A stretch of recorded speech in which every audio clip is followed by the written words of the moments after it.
पुनः चलवी digital class में सभी का स्वागत है। केमिस्ट्री का अगला वीडियो, इसका पहला क्वेश्चन है, क्या होता है जब केवल रासायनिक समीकरण दीजिए। देखिए पहला क्वेश्चन है, एन ब्यूटिल क्लोराइड को अल्कोहलिक KOH के साथ अपकृत किया जाता है। एन ब्यूटिल क्लोराइड अर्थात ब्यूटिल क्लोराइड नॉर्मल है, सीधी श्रृंखला में कार्बन जुड़े हुए हैं, तो 4 कार्बनों की श्रृंखला है, तो ये हो जाएगा CH3 CH2 CH2 CH2 Cl, ये हमारा होगा एन ब्यूटिल क्लोराइड। अब इसकी क्रिया हम KOH से करा देते हैं, KOH अल्कोहलिक माध्यम में जो क्रिया कराते हैं तो हमारा KCl से मिलके KCl बना देता है। अल्कोहलिक में OH और इसके बगल वाले कार्बन से H निकल करके पानी बना देता है। इस प्रकार हमारा असंतृप्त कार्बनिक यौगिक प्राप्त हो जाता है, जो होता है CH3 CH2 CH double bond CH2 plus KCl plus H2O।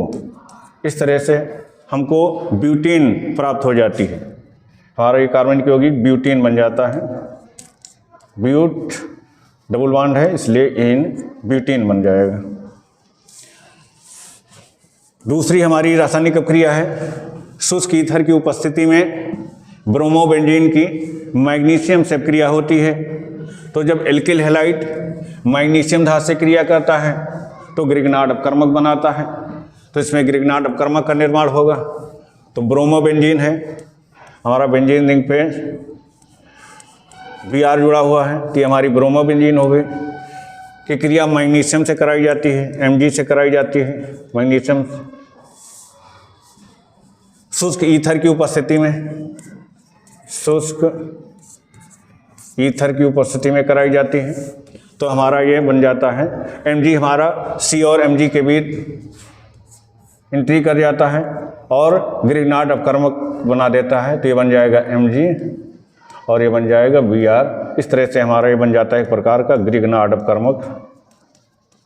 तो ये ग्रिग्नार्ड अपकर्मक बन जाता है, जिसका नाम है फेनिल मैग्नीशियम ब्रोमाइड। अब इसकी जब हम हाइड्रोलिसिस करा देते हैं, जल से क्रिया करा देते हैं। जल से क्रिया कराने पर ये हमारा बेंजीन हमको प्राप्त हो जाती है। हमारी बेंजीन अलग हो जाती है और हमारा MgOH Br अलग हो जाता है। इस तरह से हमको ये बेंजीन मिल जाती है, हमको प्राप्त हो जाती है बेंजीन। फिर तीसरी अपक्रिया है एथिल क्लोराइड की जलीय KOH के साथ अपक्रिया होती है। Ethyl chloride CH3 CH2 Cl की क्रिया हम कराते हैं KOH से, KOH जलीय माध्यम में। तो हमारा K से Cl निकल के KCl बन जाता है और OH कार्बन से हमारा ऐड हो जाता है। इस तरह से हमारा बन जाएगा CH3 CH2 OH ethyl alcohol बन जाएगी प्लस KCl बन जाएगा, KCl बन जाता है, ये हमारा बन जाता है एथिल अल्कोहल। एथिल अल्कोहल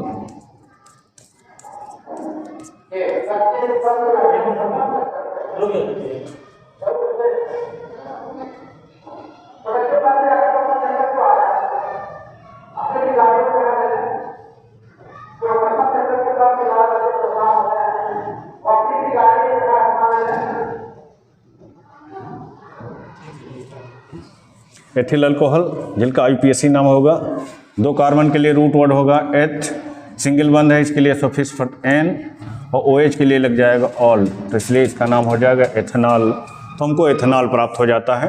तो जब एथिल क्लोराइड की क्रिया जलीय KOH के साथ करते हैं तो हमको एथेनॉल मिलता है। आगे बढ़ते हैं।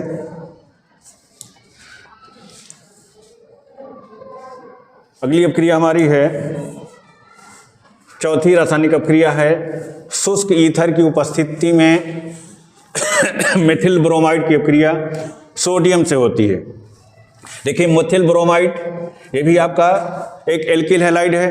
तो जब एल्किल हैलाइड की क्रिया हम सोडियम धातु से करते हैं तो ये क्रिया हमारी कहलाती है ऊर्टरजब क्रिया। तो यहाँ पर ये ऊर्टरजब क्रिया होगी और ऊर्टरजब क्रिया एल्केन बनाती है। तो यहाँ पर हमारा मेथिल ब्रोमाइड से हमारा एथेन बनेगा।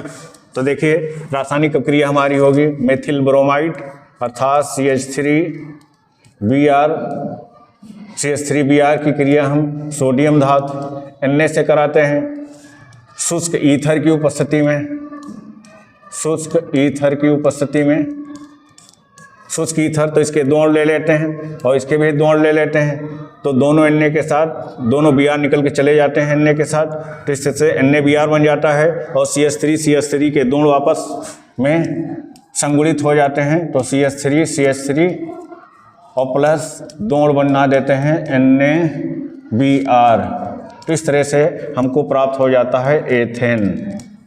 तो एथेन बन जाता है जब शुष्क ईथर की क्रिया मेथिल ब्रोमाइड, शुष्क ईथर की उपस्थिति में एथिल ब्रोमाइड की क्रिया सोडियम धातु से कराते हैं तो हमको एथेन मिलता है। अगली अपक्रिया है 5 नंबर, एथिल ब्रोमाइड की अपक्रिया KCN से होती है। अब एथिल ब्रोमाइड है CH3CH2Br की क्रिया हम कराते हैं KCN से अल्कोहलिक माध्यम में। तो हमारा देखिए K के साथ Br चला जाता है, KBr बना देता है और CN हमारा जो है यहाँ पर जुड़ जाता है। तो इस तरह से बन जाता है CH3, ये बन जाता है CH3 single one CH2 CN और हमारा बन जाता है KBr। तो इस तरह से एथिल ब्रोमाइड की क्रिया KCN से कराने पर हमारा ये बन जाता है एथिल साइनाइड बन जाता है। चलिए आगे बढ़ते हैं। अब अगला क्वेश्चन हमारा है एक कार्बनिक यौगिक में C69.77% कार्बन, 11.63% हाइड्रोजन तथा शेष ऑक्सीजन उपस्थित है। यौगिक का आणविक द्रव्यमान 86 है। ये यौगिक टाले नवकर्मक को अपचयित नहीं करता परंतु सोडियम हाइड्रोजन सल्फाइड के साथ यौगजब क्रिया देता है तथा धनात्मक आयोडोफॉर्म परीक्षण देता है। प्रबल ऑक्सीकरण पर यह एथेनोइक अम्ल व प्रोपेनोइक अम्ल देता है। संभाव्य यौगिक की संरचना लिखिए। तो देखिए इसमें हम सबसे पहले निकालते हैं मूलानुपाती सूत्र। तो पहले हम ज्ञात करेंगे मूलानुपाती सूत्र की गणना। तो मूलानुपाती सूत्र की हम गणना करते हैं। उसके लिए हम एक टेबल बनती है। इसमें पहला कॉलम होता है तत्व, दूसरा होता है प्रतिशतता,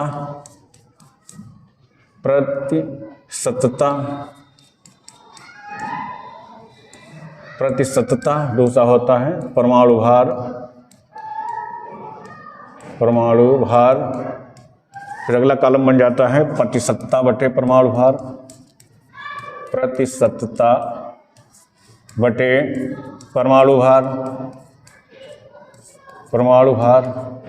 अगला होता है सरल अनुपात,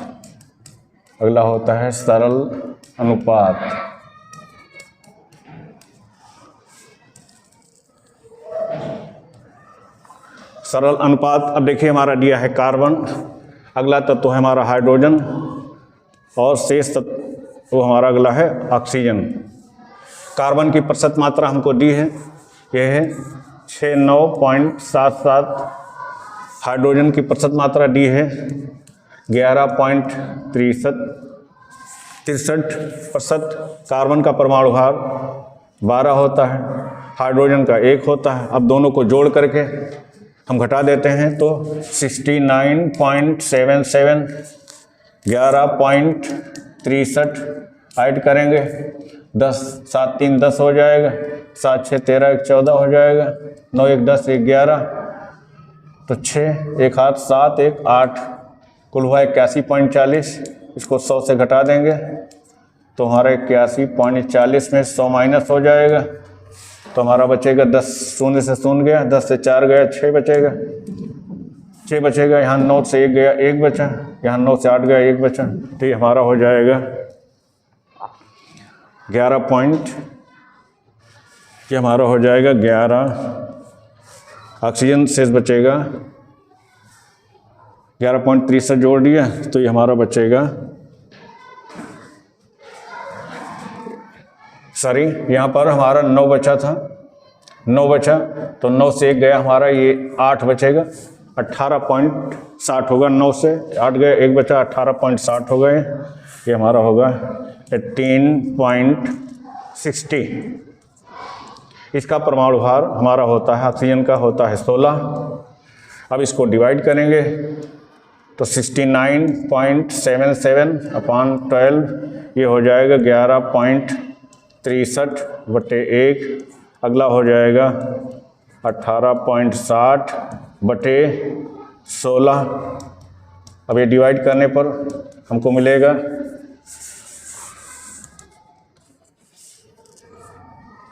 अब देखिए हमारा डिवाइड कर देंगे 12 से, 12 को हम भाग करते हैं 69.77 से, तो हमारा जाएगा 5 बार जाएगा, तो 12 पंचे 60, यहाँ बचा 9, दशमलव लगाया, 7 बढ़ाया, 12 8 96, 12 8 96, 1 शेष बचा, फिर आगे 7 उतारा, फिर 12 इकन्ना 12, 5 17, आधे इसका मैं छोड़ दिया, तो इस तरह से हमारा ये हो गया 5.81। फिर इसको हम भाग करेंगे 1 से तो 11.63 ही होगा। इसको हम भाग करें 16 से तो 16 से भाग करने पर हमको ये मिलेगा 16 भागे 18.6 के, तो ये हो जाएगा 16 इकन्ना 16, 8 से 6 गया, 2 बचा, दशमलव लगाया, 0 6 उतार लिया। अब हमारा हो गया फिर 16 इकन्ना 16, 6 से 6 गया, 0, 2 से गया 1, 0 बढ़ा दिया, 16 छक्का 96। इस तरह से हमारा ये अनुपात आ गया 1.16 हो गया। अब इसमें ये जो हमको मिलते हैं, इसमें जो सबसे छोटा होता है सरल अनुपात ज्ञात करने के लिए उससे पुनः हम डिवाइड कर देते हैं, इसलिए 5.81 को 1.16 से डिवाइड करेंगे तो ये हमारा लगभग 5 बार जा रहा है। इसको हम 11.63 को डिवाइड करेंगे 1.16 से तो ये हमारा 10 बार जाएगा। 1.16 को हम डिवाइड करेंगे 1.16 से तो ये हमको 1 प्राप्त होगा। इस तरह से हमको सरल अनुपात मिल जाता है। ये सरल अनुपात हमको प्राप्त हो जाता है 5 10 1 का। तो इसलिए हमारा जो मूलानुपाती सूत्र होता है, इसलिए मूलानुपाती सूत्र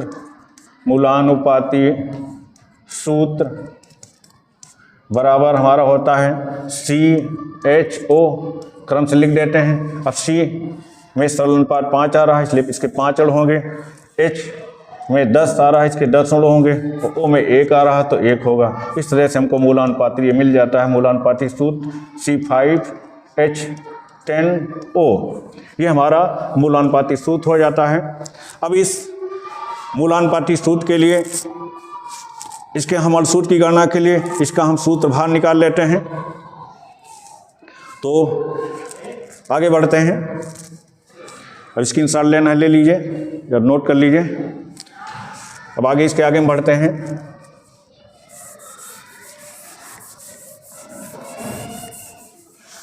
मूलानुपाती सूत्र भार ज्ञात करेंगे। मूलानुपाती सूत्र भार, तो हमारा सूत्र आया है C5H10 10 ओके ओके।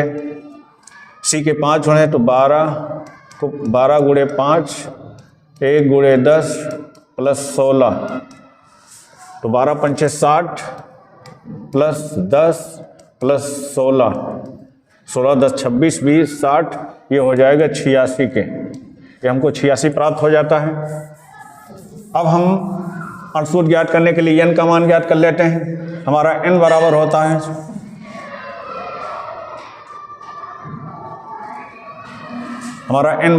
है अणुभार कार्बनिक यौगिक आणविक द्रव्यमान दिया है तो हम आणविक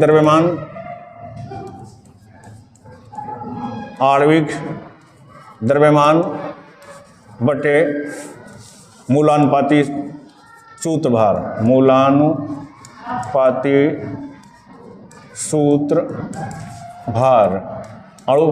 आणविक द्रव्यमान 86 है, मूलानुपाती सूत्र भार 86 निकला है। डिवाइड करते हैं, डिवाइड करने पर कट जाता है, 1 आ जाता है।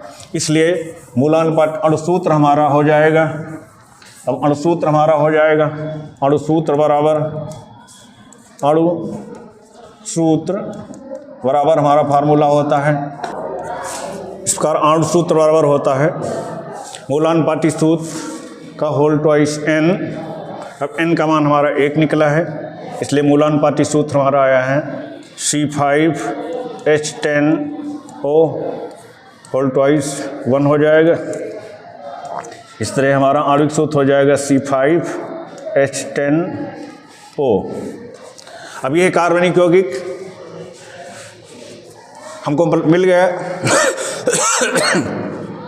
अब इसमें यह यौगिक टालेन अभिकर्मक को अपचयित नहीं करता है, तो इसके आगे ये यौगिक टालेन अपकर्मक को अपचयित नहीं करता है, इसका मतलब ये एल्डिहाइड नहीं है, एल्डिहाइड नहीं हो सकता।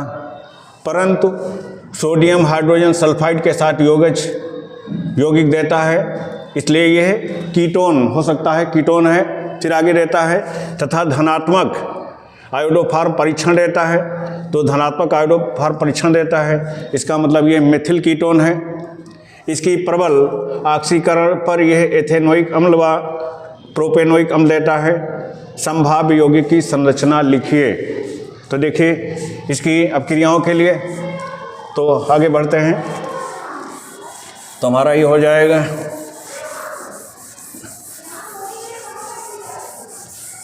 हमारा दिया हुआ कार्बनिक यौगिक जो C5H10 है, तो कार्बनिक यौगिक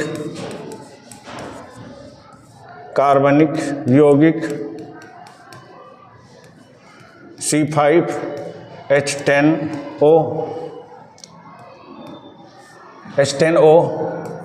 टालेन अभिकर्मक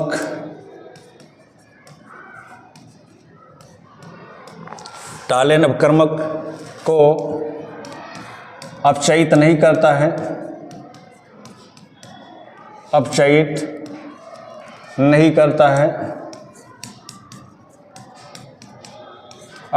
नहीं करता है, इसलिए यह एल्डिहाइड नहीं है, इसलिए यह एल्डिहाइड नहीं है। फिर आगे कह रहा है परंतु सोडियम हाइड्रोजन सल्फाइड के साथ यौगिक देता है। अगर सोडियम सल्फाइड के साथ यौगिक देता है, इसका मतलब यह कीटोन है, तो ये एल्डिहाइड नहीं है। परंतु सोडियम हाइड्रोजन सल्फाइड, परंतु NaHSO3 के साथ यौगिक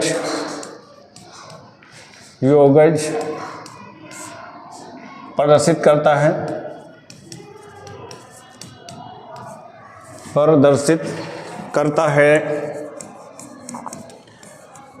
करता है, इसलिए ये कीटोन है,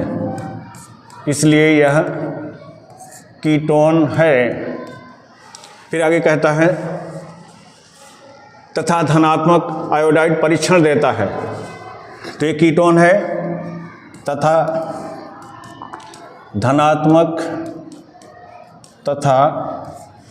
धनात्मक आयोडोफार्म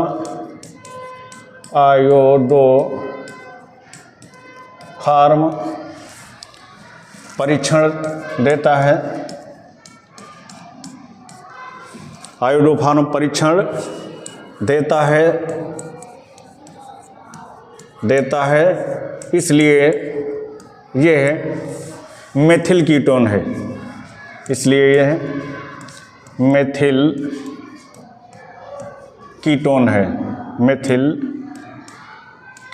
है, जिसका अणुसूत्र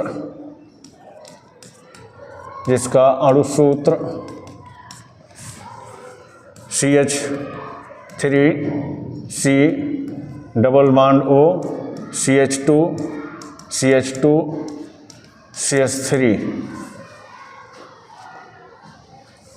है। तो ये हमारा आयोडोफार्म परीक्षण देता है, धनात्मक आयोडोफार्म परीक्षण देता है, इसलिए ये मेथिल कीटोन है, जिसका सूत्र CH3C double bond O CH2CH3 होगा। फिर यह प्रबल ऑक्सीकरण पर एथेनोइक अम्ल व प्रोपेनोइक अम्ल लेता है। तो इसकी अपक्रिया, अब देखिए यह यौगिक CH3C double bond O CH2CH3 का जब हम ऑक्सीकरण करा देते हैं, प्रबल ऑक्सीकरण, जब प्रबल ऑक्सीकरण कराते हैं K2Cr2O7 H2SO4 की उपस्थिति में, तो हमारा इसके ऑक्सीकरण पे ये दो प्रकार के अम्लों में टूट जाता है। CH3CO ऑक्सीकृत होकर के एथेनोइक अम्ल बनाता है। CH2CH2 जो है ये ऑक्सीकृत हो करके प्रोपेनोइक अम्ल बनाता है। तो इससे कीटोनिक अम्ल का ऑक्सीकरण होने पर देगा CH3COOH में बदल जाता है, प्लस ये भाग हमारा हो जाता है CH3CH2COOH। इस तरह से हमको दो प्रकार के कार्बोक्सिलिक अम्ल मिल जाते हैं। इसका पहला नाम हमारा होता है एथेनोइक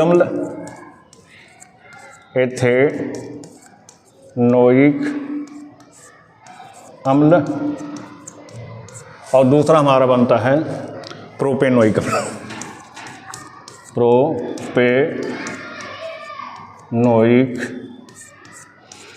अम्ल। तो ये हमारा क्वेश्चन था और इससे होने वाली अपक्रियाएं। आई होप आप समझ गए होंगे। फिर अगले वीडियो में, यदि चैनल पे नए हैं तो चैनल को सब्सक्राइब जरूर करें और अपने साथियों में ज़्यादा से ज़्यादा शेयर करें, जिससे आपके साथी भी इसका लाभ उठा सकें।